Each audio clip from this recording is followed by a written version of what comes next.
കത്രിക ഉണ്ടല്ലോ അല്ലേ?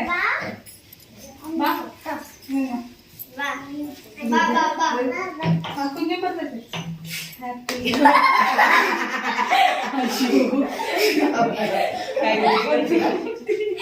ആരാണ് പുതിയത്? പുതിയ ആരാണ്?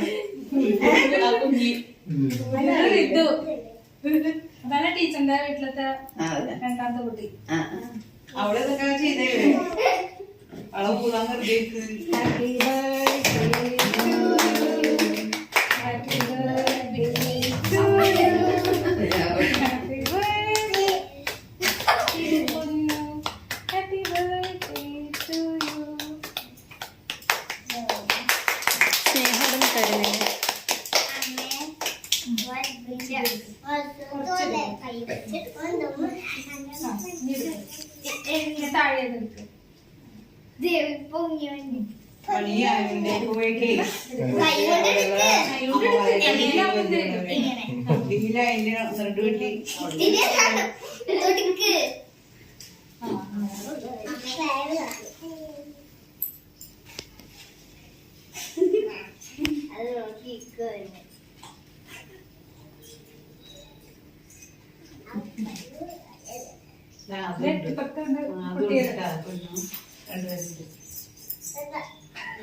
അപ്പൊ ഓട്ടോന്ന് കിട്ടട്ടെ.